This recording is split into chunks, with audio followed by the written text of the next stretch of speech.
യമനിൽ വധശിക്ഷയ്ക്ക് വിധിക്കപ്പെട്ട നിമിഷപ്രിയയുടെ മോചന ശ്രമം അനിശ്ചിതത്വത്തിൽ. യമനിലെ അഭിഭാഷകൻ സന നഗരത്തിൽ ഇല്ലാത്തതിനാൽ കൊല്ലപ്പെട്ട തലാൽ അബ്ദുമഹദിയുടെ കുടുംബവുമായുള്ള ചർച്ച വൈകുന്നതാണ് തിരിച്ചടിയാകുന്നത്. നിമിഷപ്രിയയുടെ അഭിഭാഷകനെ കണ്ട ശേഷമാകും ബ്ലഡ് മണി സംബന്ധിച്ച ചർച്ചയുണ്ടാവുക. ശ്യാം ദേവരാജാണ് വിവരങ്ങളുമായി ചേരുന്നത്. ശ്യാം, എന്താണ് തടസ്സമാവുന്നത്? അഭിഭാഷകൻ ഇപ്പോൾ നഗരത്തിൽ ഇല്ല എന്ന് പറയുന്നപ്പോൾ അബ്ദുമഹദിയുടെ കുടുംബവുമായി ചർച്ച നടത്താനുള്ള ശ്രമങ്ങൾ എത്രത്തോളമായിരുന്നു?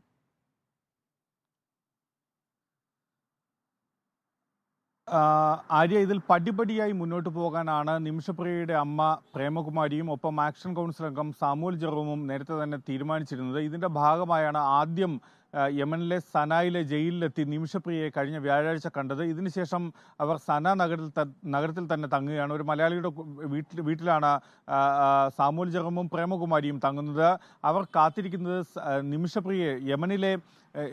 നിമിഷപ്രിയയുടെ യമനിലെ അഭിഭാഷകനെ കാത്തിരിക്കുകയാണ്. കാരണം ഈ അഭിഭാഷകനാണ് വിചാരണ നടപടിക്രമങ്ങൾ ഉൾപ്പെടെയുള്ള സമയത്ത് കോടതിയിൽ ഹാജരായിരുന്നത്. യമൻ സുപ്രീം ജുഡീഷ്യൽ കൗൺസിലിൽ അടക്കം ഹാജരായിരുന്നത്. അതുകൊണ്ട് കേസുമായി ബന്ധപ്പെട്ട എല്ലാ വിശദാംശങ്ങളും ഈ അഭിഭാഷകനാണ് ഇത് സംബന്ധിച്ച ധാരണയുള്ളത്. ഈ അഭിഭാഷകനെ ആദ്യം നേരിട്ട് കാണേണ്ടതുണ്ട്, പ്രേമകുമാരിയും ഒപ്പം സാമുവൽ ജെറോമും. ഇതിന് ശേഷമായിരിക്കും ഈ അഭിഭാഷകനുമായുള്ള നിമിഷപ്രിയയുടെ യമനിലെ അഭിഭാഷകനുമായുള്ള കൂടിക്കാഴ്ചയ്ക്ക് ശേഷമാകും തലാൽ അബ്ദു മഹദിയുടെ കുടുംബവുമായുള്ള ചർച്ച.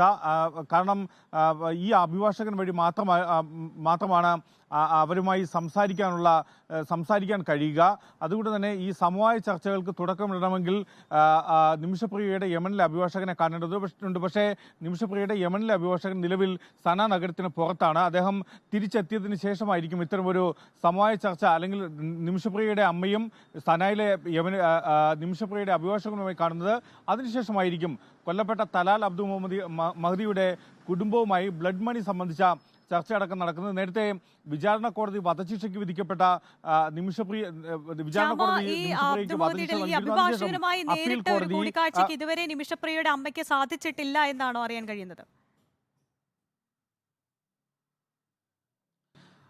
അത്തരമൊരു കൂടിക്കാഴ്ച കഴിഞ്ഞ ഞായറാഴ്ച മെനിഞ്ഞാന്ന് ഉണ്ടാകുമെന്നായിരുന്നു പ്രതീക്ഷിച്ചിരുന്നത്. പക്ഷേ അത്തരമൊരു കൂടിക്കാഴ്ച ഇതുവരെയും ഉണ്ടായിട്ടില്ല.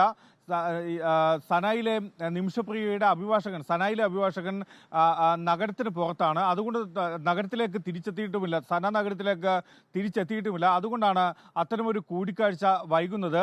ഈ കൂടിക്കാഴ്ചയ്ക്ക് ശേഷമായിരിക്കും എങ്ങനെ മുന്നോട്ട് പോകണം എന്ന കാര്യത്തിൽ പ്രേമകുമാരിയും സാമുവൽ ജെറോമും ആക്ഷൻ കൗൺസിലും ഉൾപ്പെടെയുള്ളവർ തീരുമാനമെടുക്കുക. അതിന് അഭിഭാഷകന്റെ അഭിപ്രായം കൂടി പരിഗണിച്ച ശേഷം, അല്ലെങ്കിൽ അദ്ദേഹത്തിന്റെ നിർദ്ദേശം അനുസരിച്ച് മുന്നോട്ട് പോകാനാണ് പ്രേമകുമാരി അടക്കമുള്ളവർ തീരുമാനിക്കുകയും ചെയ്തിരിക്കുന്നത്. പക്ഷേ ഇതിൽ നിലവിൽ ഇത്തരമൊരു കാര്യത്തിൽ ഒരു അനിശ്ചിതത്വം അല്ലെങ്കിൽ ഒരു ബുദ്ധിമുട്ട് നേരിടുന്നത് ഈ അഭിഭാഷകൻ തിരിച്ചെത്താത്തത് കൊണ്ടാണ്, സന നഗരത്തിലേക്ക് തിരിച്ചെത്താത്തത് കൊണ്ടാണ്.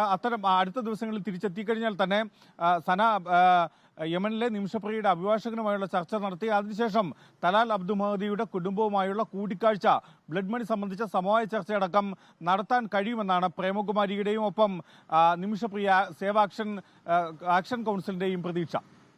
ശരി, ബ്ലഡ് മണി സംബന്ധിച്ചുള്ള സമവായ ചർച്ച ഉൾപ്പെടെ വൈകും എന്നാണ് ഇപ്പോൾ ശ്യാം ദേവരാജ് റിപ്പോർട്ട് ചെയ്യുന്നത്.